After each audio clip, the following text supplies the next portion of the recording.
आज के इस YouTube चैनल में आप सभी का स्वागत है। आज का हमारा टॉपिक है विज्ञान कक्षा 9 अध्याय 8 बल तथा गति के नियम। पिछले अध्याय में हमने एक सरल रेखा में वस्तु की स्थिति, वेग तथा त्वरण के आधार पर वस्तु की गति का अध्ययन किया। इस अध्याय में हम बल तथा गति के नियमों के विषय में अध्ययन करेंगे।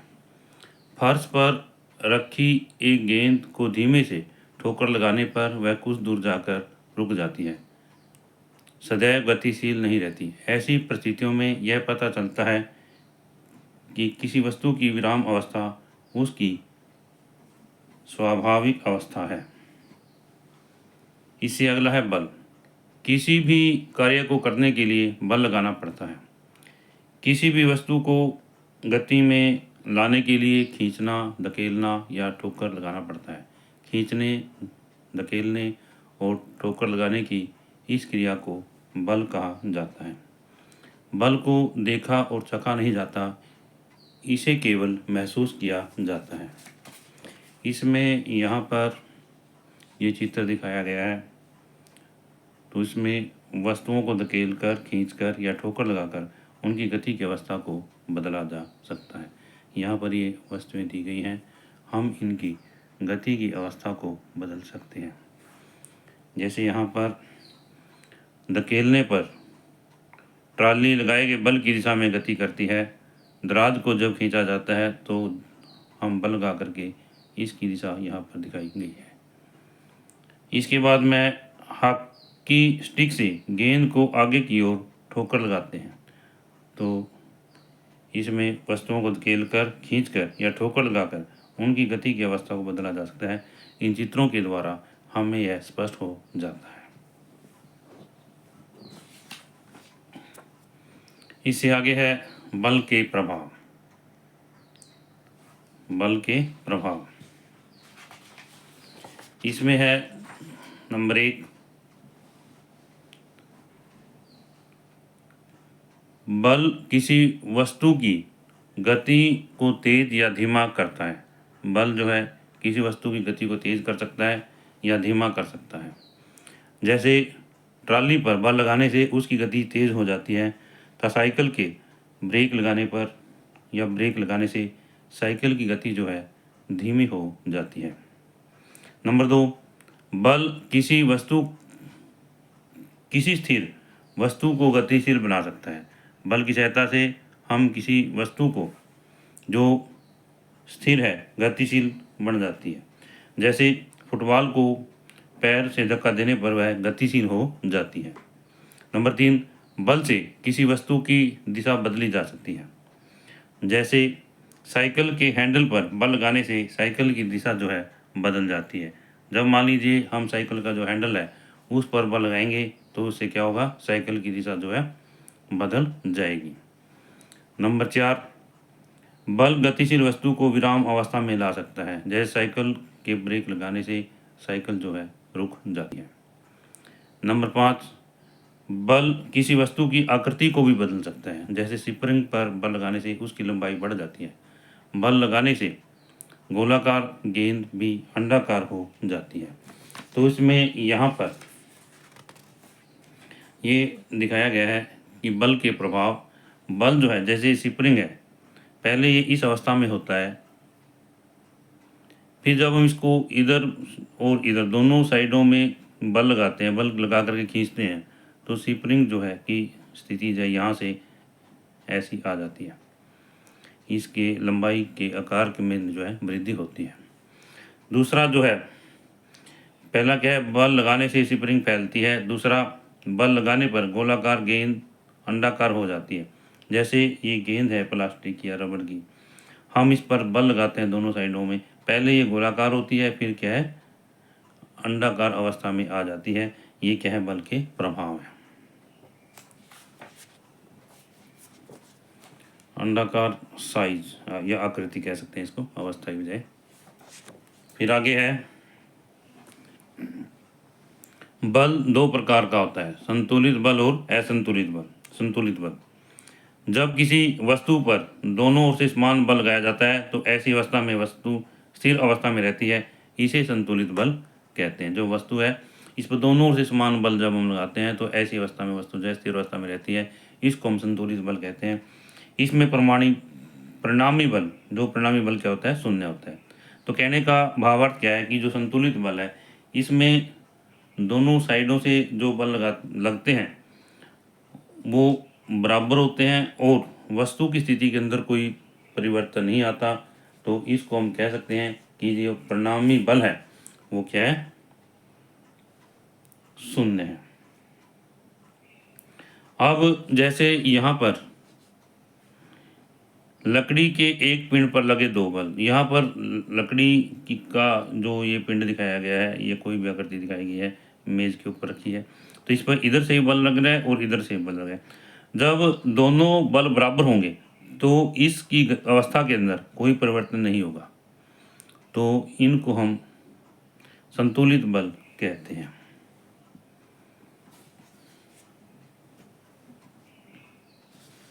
इससे आगे है असंतुलित बल। असंतुलित बल के अंदर है जब भिन्न परिमाण के दो विपरीत बल किसी वस्तु पर कार्य करते हैं तो वस्तु अधिक बल वाली दिशा में खिसकना शुरू कर देती है। इस प्रकार लगाए गए बल असंतुलित बल कहते हैं। जब किसी वस्तु पर बल लगाया जाता है तो यह बल वस्तु को गति प्रदान करता है, परंतु घर्षण बल उसकी स्थिति का विरोध करता है। यदि वस्तु द्वारा लगाया गया बल घर्षण बल वस्तु पर लगाए गए बल से कम है तो वस्तु गति अवस्था में आ जाती है, परंतु यदि वस्तु पर लगाए गए बल से घर्षण बल अधिक है तो वस्तु जो है गति अवस्था में नहीं आती। तो इसमें यहाँ पर जो असंतुलित बल है इसमें कहता है भी जब भिन्न परिमाण के दो विपरीत बल किसी वस्तु पर कार्य करते हैं तो वस्तु बल की दिशा में खिसकना शुरू कर देती है। इस प्रकार लगाए गए बल को असंतुलित बल कहते हैं।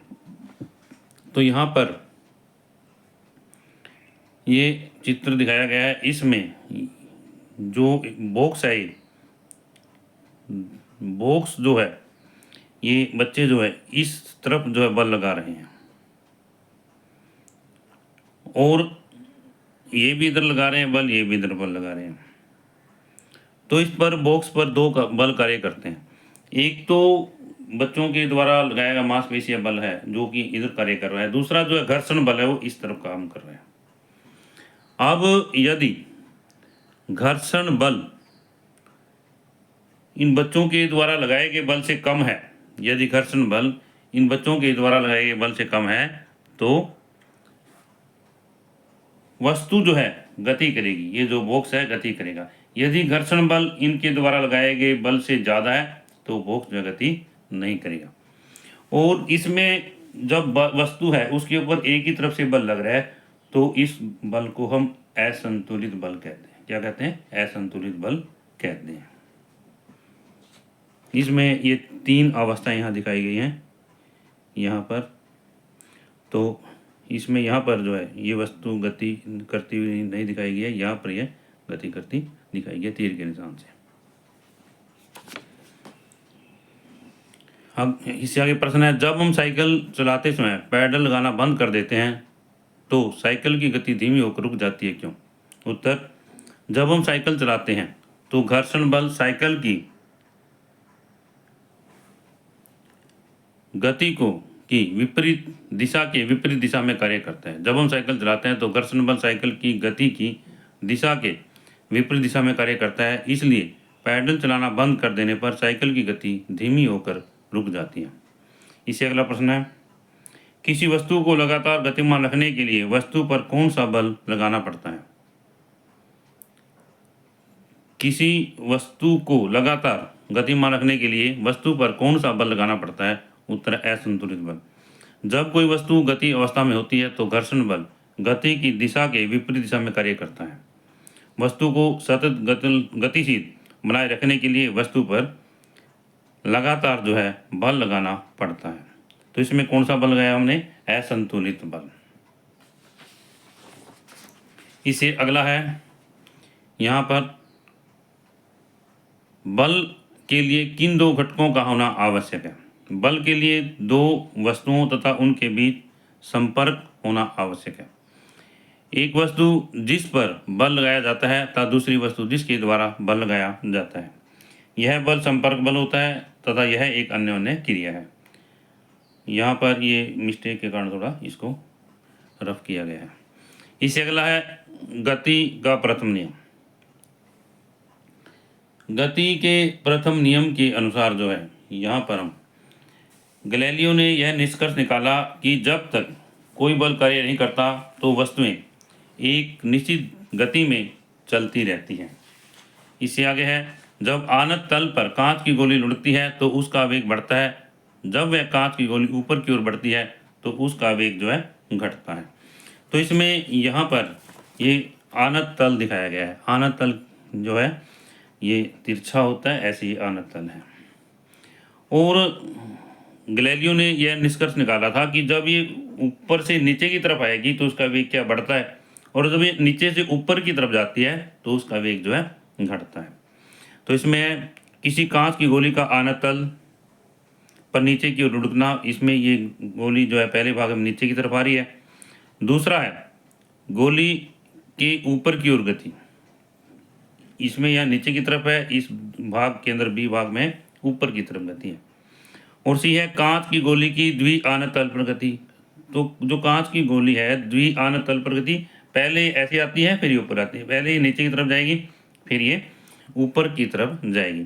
तो इसमें ऐसा इसमें चित्र के अंदर दिखाया गया है। न्यूटन ने बल एवं गति के बारे में गैलीलियो के विचारों को आगे विकसित किया। उन्होंने वस्तु की गति से संबंधित 3 मौलिक नियमों को प्रस्तुत किया जो किसी वस्तु की गति का वर्णन करते हैं। इन नियमों को न्यूटन की गति के नियमों के नाम से जाना जाता है। तो इसमें आगे है गति का प्रथम नियम। प्रत्येक वस्तु अपनी स्थिर अवस्था में या सरल रेखा में एक समान गति की अवस्था में बनी रहती है जब तक कि उस पर कोई बाहरी बल कार्य न करे।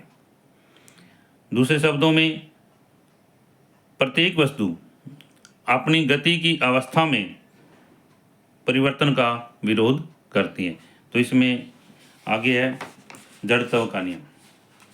जो गति का प्रथम नियम है इसको जड़त्व का नियम भी कहा जाता है। यदि कोई वस्तु विराम अवस्था में है तो वह विराम अवस्था में रहना चाहती है, तथा यदि वह गति की अवस्था में है तो गति अवस्था में रहने का प्रयत्न करती है। अर्थात प्रत्येक वस्तु अवस्था परिवर्तन का विरोध करती है। इसे जड़त्व का नियम कहते हैं। जड़त्व के नियम को हम 3 भागों में बांट सकते हैं।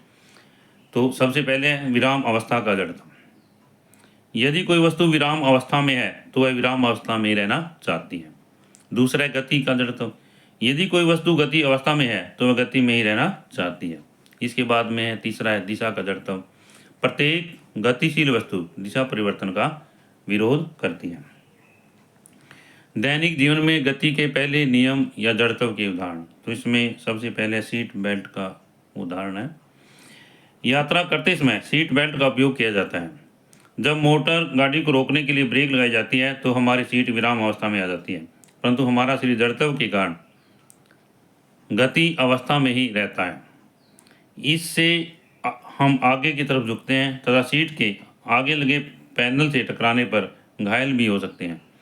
इस प्रकार सुरक्षा बेल्ट हमारी दुर्घटना के समय सुरक्षा करती है। तो इसमें क्या करती है, जो सुरक्षा बेल्ट है हमें एकदम आगे झुकने से रोकती है और इससे हम जो है पैनल पर टकराने से बच जाते हैं और घायल होने से बच जाते हैं। और जो सुरक्षा बेल्ट है दुर्घटना के समय हमारी सुरक्षा करती है।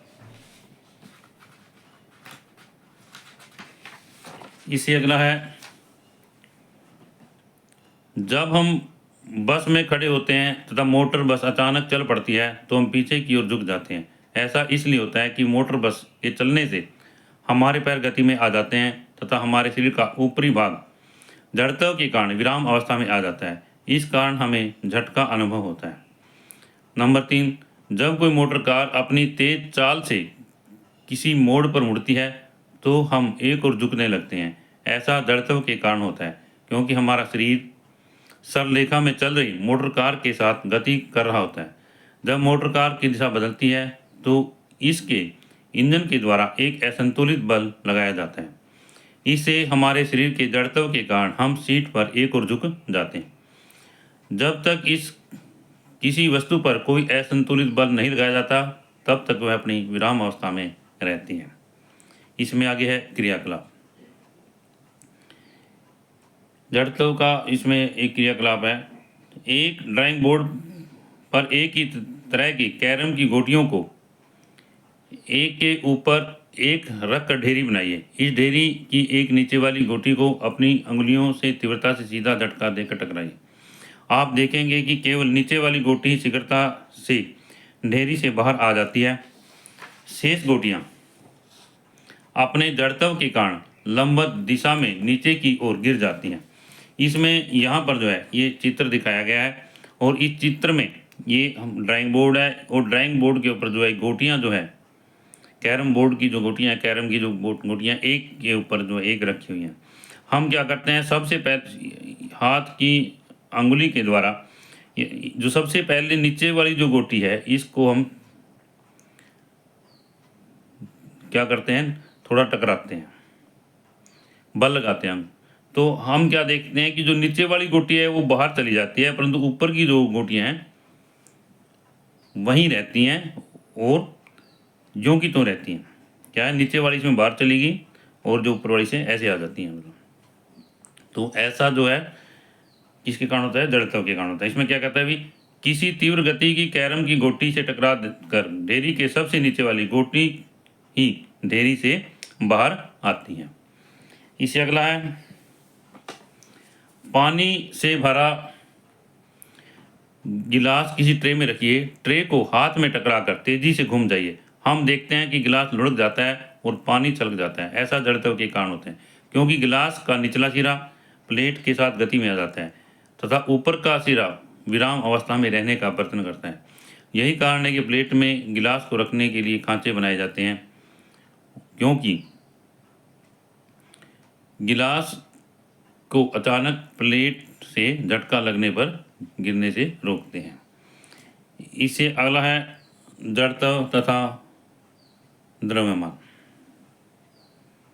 जड़त्व तथा द्रव्यमान, इसमें यहाँ पर एक ये चित्र भी दिखाया गया है। ये गिलास का चित्र है और इसके ऊपर हमने क्या है, ताश का पत्ता रखा है। जब हम इसको अपनी अंगुली से थोड़ा सा इसमें से बल लगाते हैं तो पत्ता तो आगे चला जाता है, परंतु सिक्का जो गिलास के अंदर गिर जाता है। अंगुली से ताश के पत्ते को झटका देने पर पत्ते के ऊपर का सिक्का नीचे की ओर गिलास में गिर जाता है। तो इसमें जड़त्व के नियम के अनुसार दिखाया गया है। इससे अगला है,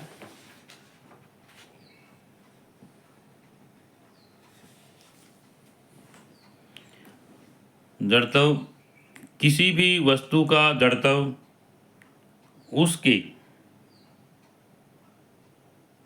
उसका वह प्राकृतिक गुण है जो उसकी विराम या गति की अवस्था में परिवर्तन का विरोध करता है। किसी वस्तु का जड़त्व उसके द्रव्यमान से मापा जाता है। अधिक द्रव्यमान वाली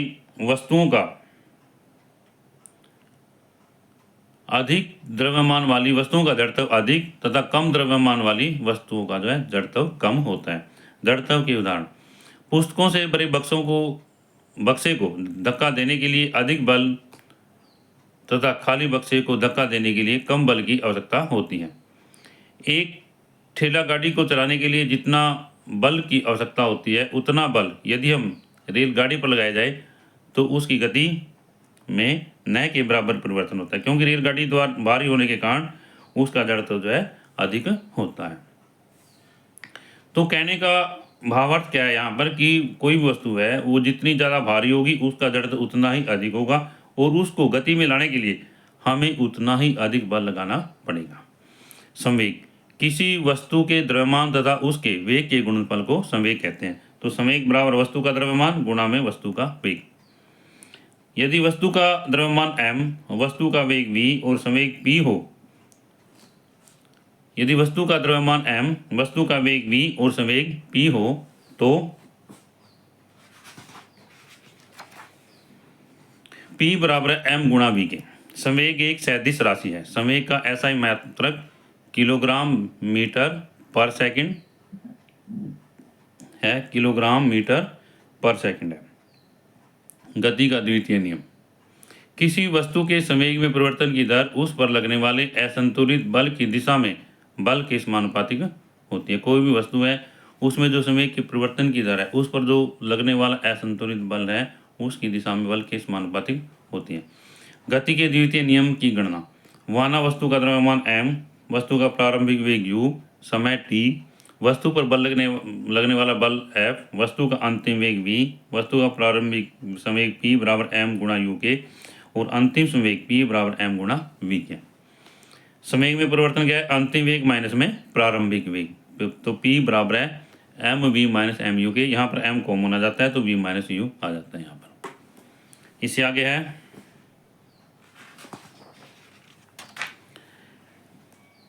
संवेग में परिवर्तन की दर, तो इसको समय से भाग कर देंगे एम वी माइनस यू बटे टी के। गति के दूसरे नियम के अनुसार संवेग में परिवर्तन की दर उस पर लगाए गए बल के समानुपातिक होती है, इसलिए F सीधा अनुपाती है m गुणा वी माइनस यू बटा टी के। और F बराबर है के m गुणा वी माइनस यू बटा टी के। यहाँ पर के जो है अनुपातिकता स्थिरांक है और F बराबर है के एम ए, तो ये जो v माइनस यू बटे टी है a के बराबर होता है, तो हम लिखेंगे F बराबर है के गुणा m गुणा a के। यहाँ पर ही तीनों आपस में गुणा हो जाते हैं के एम ए। तो इसमें यहाँ पर a बराबर माइनस यू बटा टी तथा k एक अनुपातिकता स्थिरांक है। यदि वस्तु का द्रव्यमान 1 किलोग्राम तथा वस्तु का त्वरण 1 मीटर पर सेकंड स्क्वायर हो, जो त्वरण है कितना हो? 1 मीटर पर सेकंड स्क्वायर हो, तो वस्तु का त्वरण कितना होना चाहिए हमारे पास में? 1 मीटर पर सेकंड स्क्वायर। तो इकाई बल बराबर है F बराबर है के 1 किलोग्राम है और गुणा 1 मीटर पर सेकंड स्क्वायर। तो यदि k बराबर 1 हो गया तो F बराबर है m गुणा a के। F किसी बराबर है m गुणा a के। m यहाँ पर द्रव्यमान है, a यहाँ पर त्वरण है। इस प्रकार वस्तु पर लगा बल उसके द्रव्यमान और त्वरण के गुणनफल के बराबर होता है। बल का मात्रक, द्रव्यमान और त्वरण के SI मात्रक क्रमशः किलोग्राम और मीटर पर सेकंड स्क्वायर है। तो इसमें क्या कहता है कि जो द्रव्यमान है और त्वरण, द्रव्यमान का मात्रक क्या किलोग्राम है, त्वरण का क्या है भी मीटर पर सेकंड स्क्वायर। इस प्रकार बल का मात्रक क्या हुआ? F बराबर 1 किलोग्राम गुणा 1 मीटर पर सेकंड स्क्वायर, 1 किलोग्राम गुणा 1 मीटर पर सेकंड स्क्वायर। तो यहाँ पर जो है बल का मात्रक आ जाता है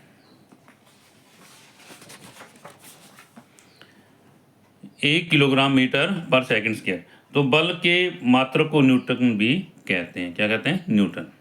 न्यूटन यह वह बल है जो 1 किलोग्राम द्रव्यमान की किसी वस्तु में 1 मीटर पर सेकंड स्क्वायर का त्वरण उत्पन्न करे। तो न्यूटन की परिभाषा क्या है? न्यूटन एक बल है जो 1 किलोग्राम द्रव्यमान की किसी वस्तु में 1 मीटर पर सेकंड स्क्वायर का त्वरण उत्पन्न करे। इससे अगला दैनिक जीवन में गति के द्वितीय नियम के प्रयोग के उदाहरण।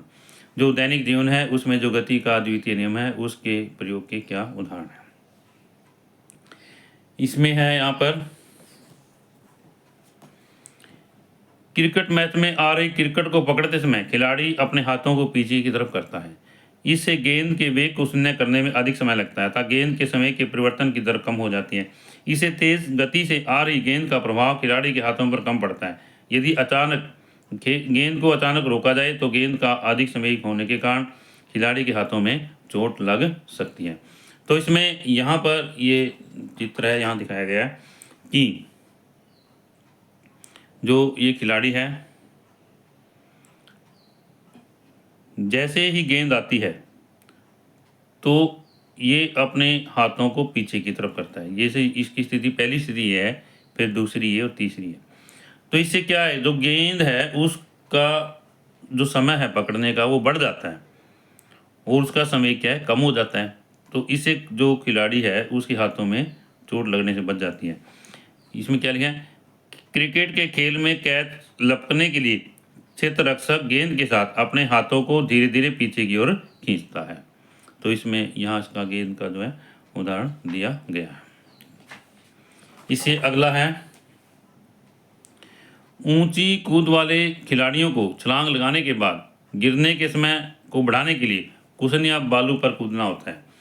इस से संवेग परिवर्तन की दर कम हो जाती है तथा समय बढ़ जाता है। इससे खिलाड़ी छलांग लगाते समय चोट लगने से बच जाता है। तो इसमें क्या होता है कि जो खिलाड़ी है जब चोट इसमें छलांग लगाता है तो किस पर कूदता है, वो कुशन या बालू पर कूदता है, और इससे उसका क्या है, संवेग का जो परिवर्तन की दर कम हो जाती है और समय बढ़ जाता है। तो समय बढ़ने से संवेग के परिवर्तन की दर कम होने से खिलाड़ी जो है छलांग लगाते समय चोट से बच जाता है।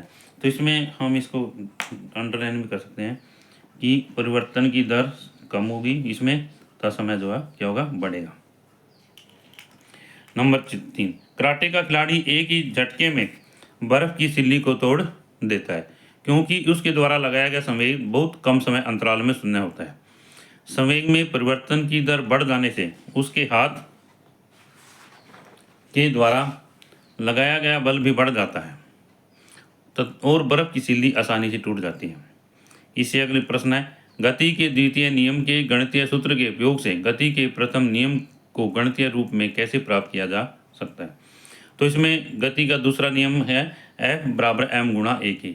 गति के दूसरे नियम के अनुसार क्या है, F बराबर है m गुणा a के, और a का मान v माइनस यू बटे टी है।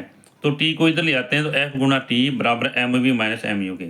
यदि F बराबर 0 है तो v u के बराबर हो जाता है, क्योंकि कोई वस्तु है जब उस पर बल लगाया नहीं जाता तो उसका अंतिम वेग और ये प्रारंभिक वेग दोनों बराबर होते हैं। मतलब इसका अर्थ यह है कि वस्तु समान वेग u से चलती रहेगी।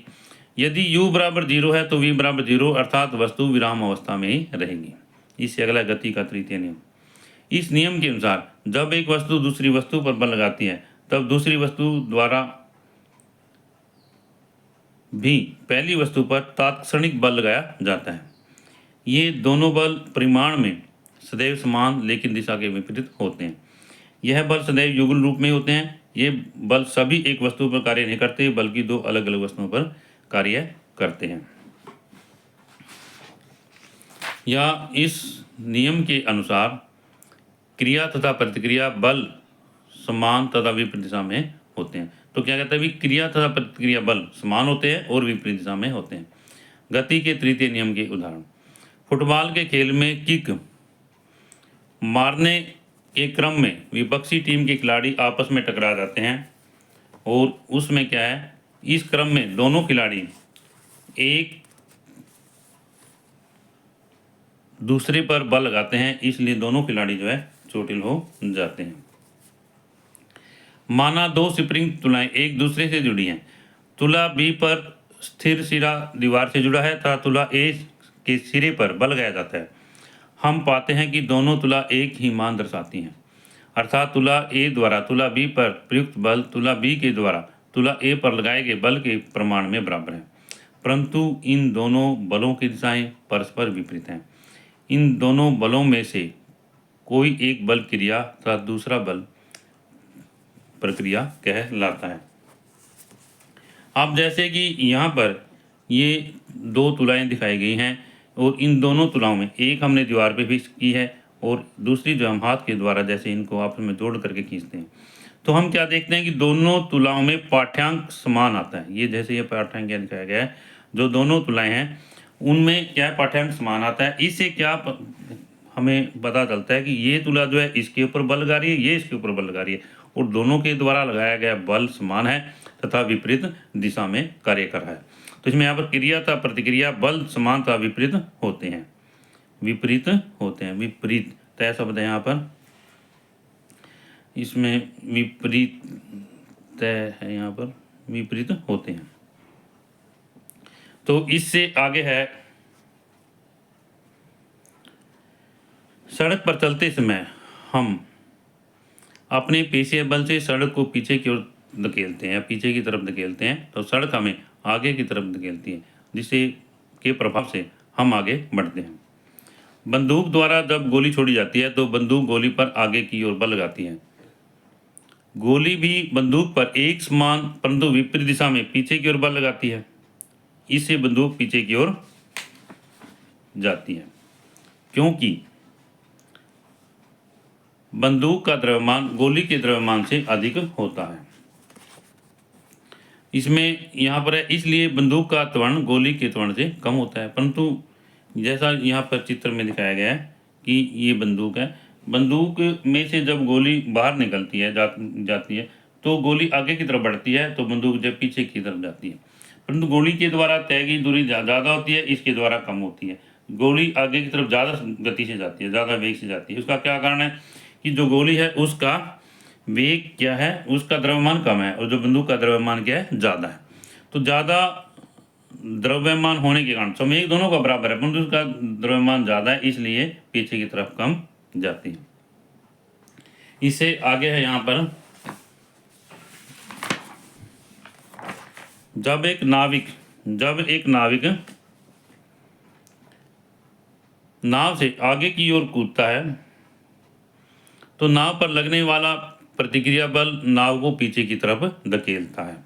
तो इसमें यहाँ पर ये दिखाया गया है कि एक व्यक्ति है, ये नाव से आगे की तरफ जब बढ़ेगा तो नाव जो है पीछे की तरफ चली जाती है। नाव के आगे की ओर कूदने की स्थिति में नाव पीछे की ओर गति करती है।